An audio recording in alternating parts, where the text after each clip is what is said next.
Hello! Welcome to my channel. If you are new here, so am I.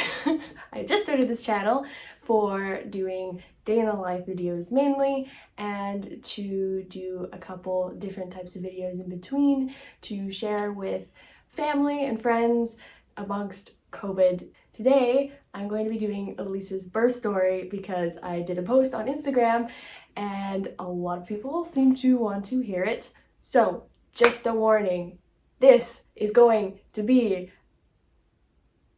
a descriptive birth story. So, if you don't like hearing about weird, kind of gross things, husbands potentially, then maybe don't listen to this. It might not be your thing.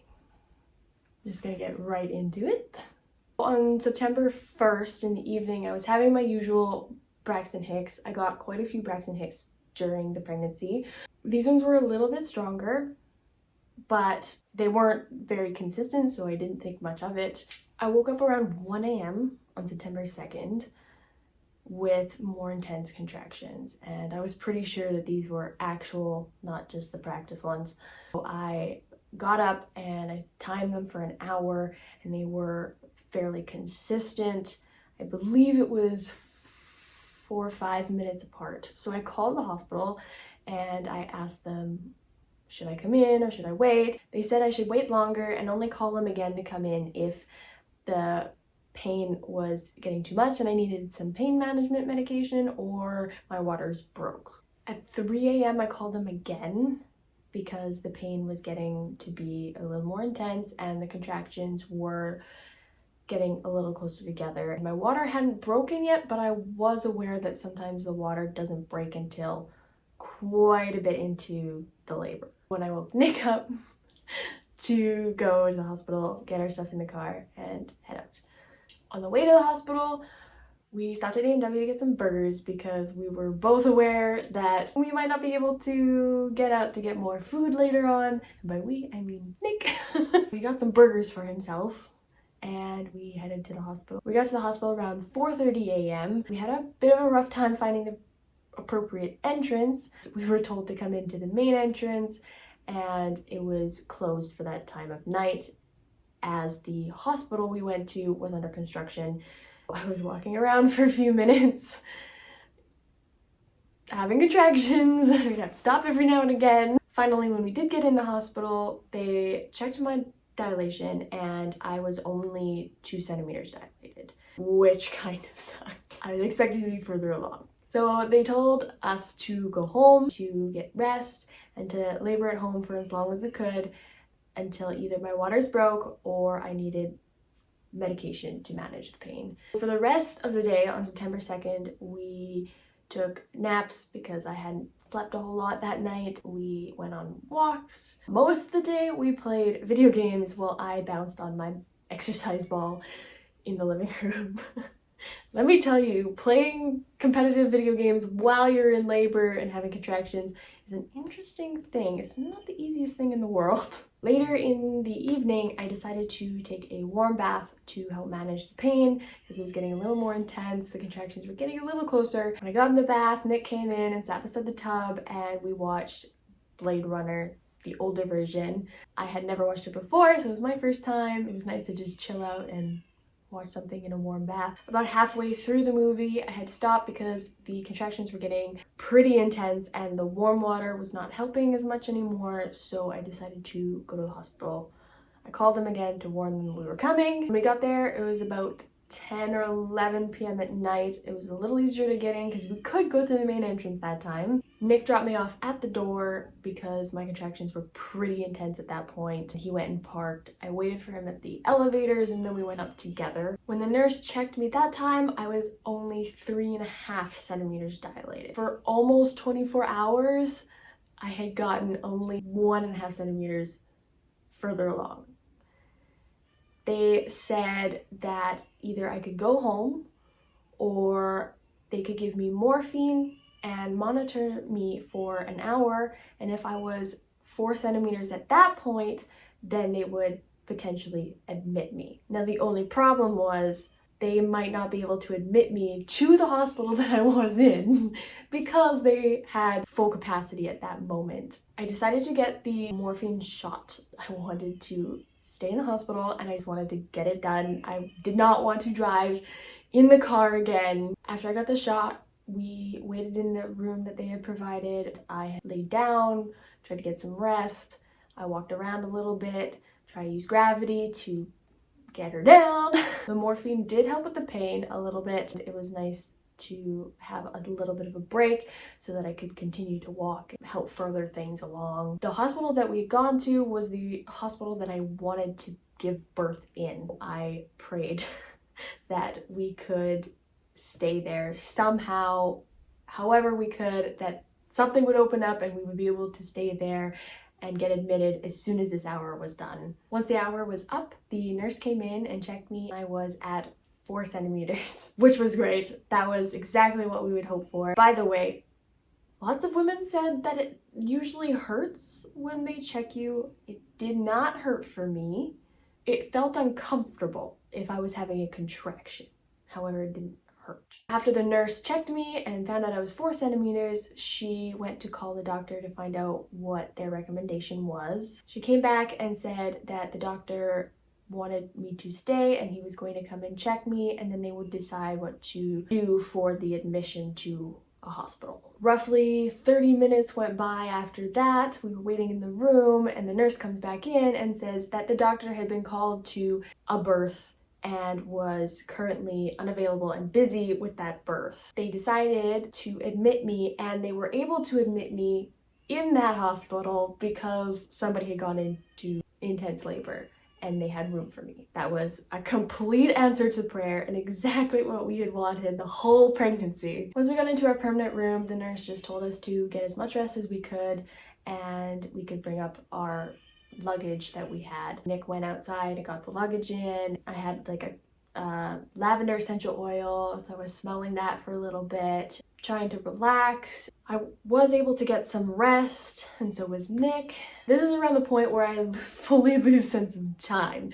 So we fell asleep, and then I remember really intensely waking up, having to vomit. I run to the bathroom, have the most intense throwing up experience, all while having contractions more intense than had been the whole time. I couldn't get a handle on my breathing after I had finished throwing up and got Nick to call a nurse. The nurse came in and was able to calm me down and get my breathing back under control so that I could breathe through the contractions again. I tried to lay down and rest again, but I had to vomit again. After the second time, I asked the nurse if there was anything that could stop me from feeling nauseous, as I did not want to feel nauseous on top of being in labor. They gave me an IV and they gave me something for nausea. I don't know what it was.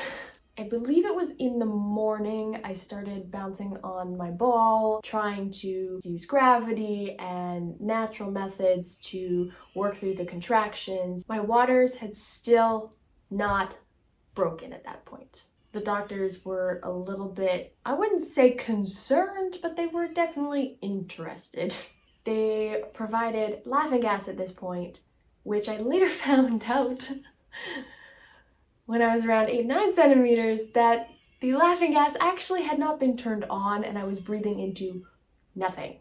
The doctor that was on call came in with a student doctor, and with our permission, he was allowed to help. Both of them checked me and I was 7 to 8 centimeters dilated. My waters had still not broken and it had been over 24 hours of labor. They were saying that they might have to break my waters to get this to go faster. With my approval, they did break my waters and that sped up the process incredibly fast. The contractions got extremely intense and were definitely on the more painful side, which that was just for me, not to scare anybody.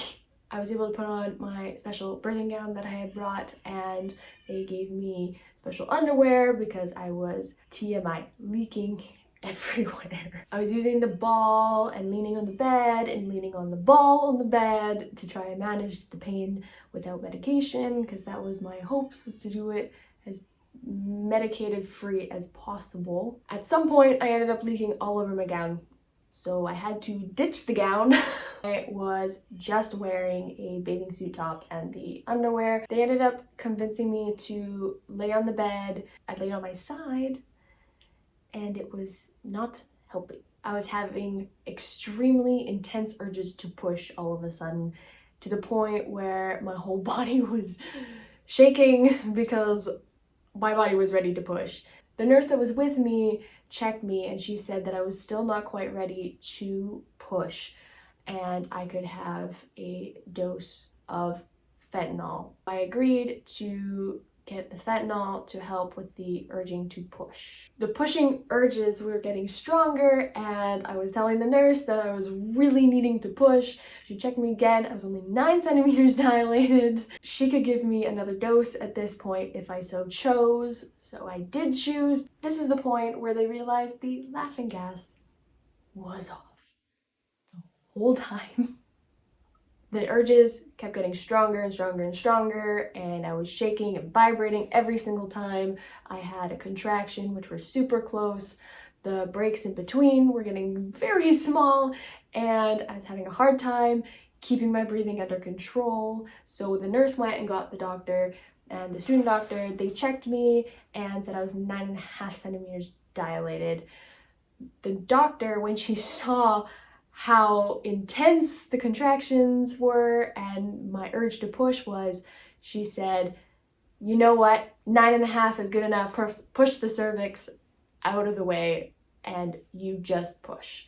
That was the best news I've ever heard. I started pushing and it was a relief, which sounds strange, but it was definitely a relief to be able to push and not have to resist. I decided to try being on my knees while leaning on the bed to push.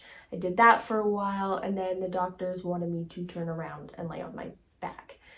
I think that might have been because they might have suspected something. It took a lot of help to move me around onto my back. After some time of pushing, the doctor noticed another TMI that I was starting to rip up, not down, which, according to them, and I 100% believe them, is very painful and a lot harder of a recovery. They asked if I wanted to do an episiotomy, which I was hoping not to have to do, but I said yes because ripping up sounds horrible.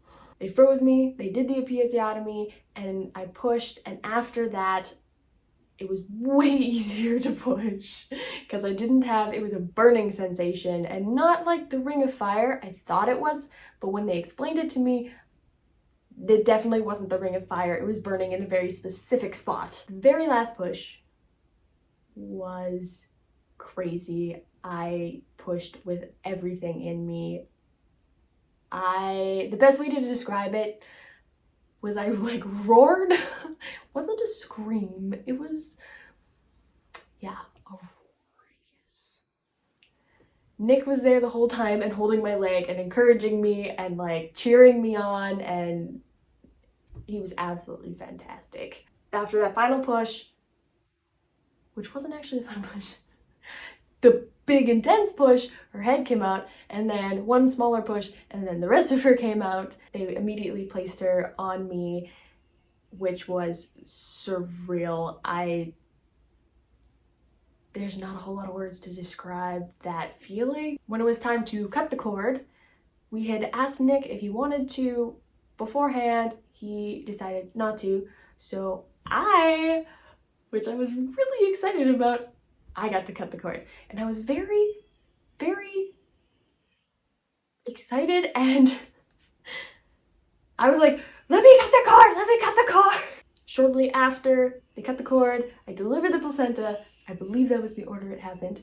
In total, I believe I pushed for roughly an hour and a half, but that is a super guesstimate time.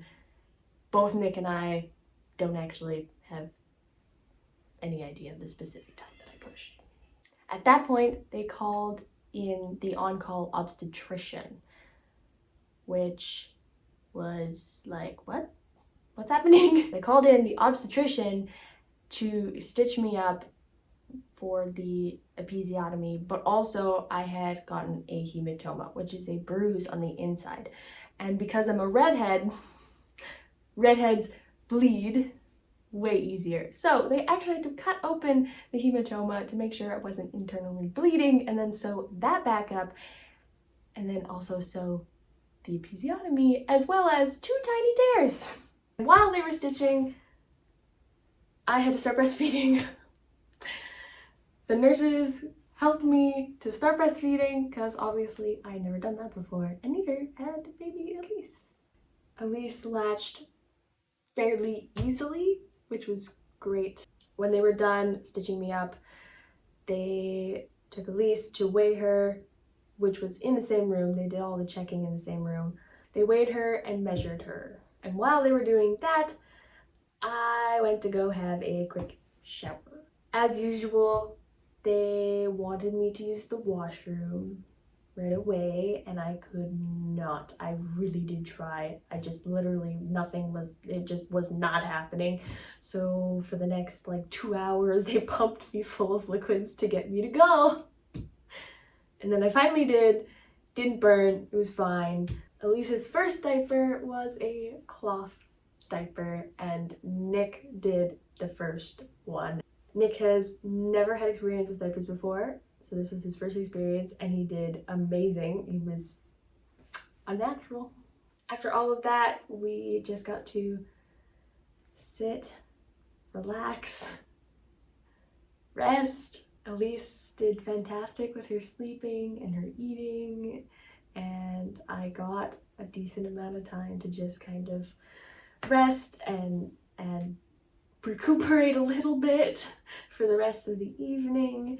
We went home the next day after they did like the hearing test and showed us how to bath her. So yeah, that is it for her birth story. I will put in some pictures for you to see. I am warning you, they might be a little TMI, so just a little fair warning.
Oh, you start on.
Alright, thank you for watching. I really appreciate all of the views, and if you like what you have seen and past videos, would greatly appreciate a like and maybe a subscribe. Thank you again for watching. We'll see you in the next one. Bye.